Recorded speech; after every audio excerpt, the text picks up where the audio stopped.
দীর্ঘদিন পর সামনে এলেন আলোচিত কেয়া গ্রুপের চেয়ারম্যান আব্দুল খালেক পাঠান।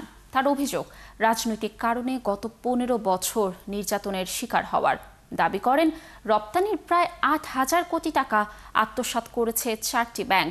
এই টাকা খুঁজতে তদন্ত শুরু করেছে বাংলাদেশ ব্যাংক ও financial reporting council FRC. Ruhul আমিনের রিপোর্ট।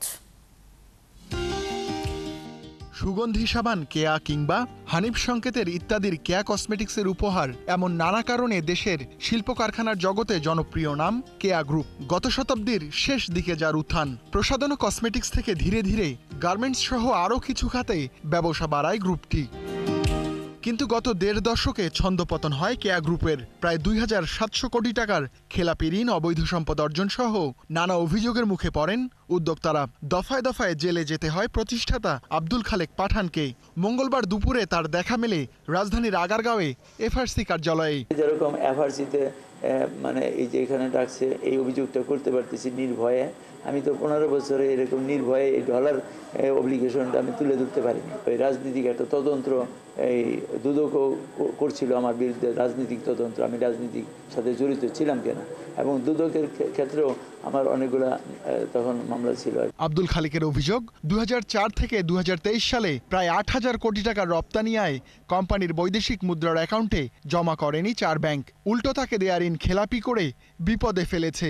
তার অভিযোগ, south east bank $394 million, Pubali bank $202 million, national bank $58 million ও স্ট্যান্ডার্ড ব্যাংক $6.5 মিলিয়ন জমা করেনি। প্রতিকার চেয়ে সম্প্রতি অর্থ উপদেষ্টা, বাংলাদেশ ব্যাংক সহ বিভিন্ন প্রতিষ্ঠানে চিঠি দেয় কেয়া গ্রুপ। তারা 4টি ব্যাংকে আমাকে 2600-2700 কোটি টাকা তারা ঋণগ্রস্ত করে রেখেছে।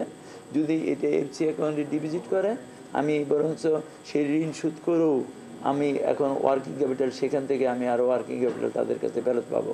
কোম্পানিটির এমন অভিযোগ নিয়ে 4 ব্যাংক, বাংলাদেশ ব্যাংক সহ সংশ্লিষ্ট দপ্তরের প্রতিনিধিদের নিয়ে মঙ্গলবার বৈঠক করে এফআরসি। দ্রুত এর রহস্য উদ্ঘাটন করা হবে বলে জানিয়েছেন সংস্থাটির চেয়ারম্যান। এক্সপোর্টের যে টোটাল ভ্যালু, সেই ভ্যালু থেকে তিনি যা ঋণ নেন এক্সপোর্ট করার আগে, সেই ঋণের অঙ্কটা বাদ যায়, তারপরে নেট অ্যামাউন্টটা তার ব্যাংকে ট্রান্সফার হয়। এই সমস্ত বিষয়গুলোতেই আন্ডারস্ট্যান্ডিং গ্যাপ রয়ে গেছে। এই আন্ডারস্ট্যান্ডিং গ্যাপ খুঁজে বের করাটাই এখন কাজ, এবং সেটি বের হয়ে যাবে। এফআরসি এখন এই সমস্ত তথ্যাদি পর্যালোচনা করে একটি প্রতিবেদন প্রণয়ন করে এটি যথাযথ কর্তৃপক্ষের নিকট উপস্থাপন করবে। তবে অনিয়মের অভিযোগ অস্বীকার করেছেন বৈঠকে অংশ নেয়া ব্যাংক কর্মকর্তারা। যেহেতু উনি এটা ক্লেম করেছেন। রুহুল আমিন, 71, ঢাকা।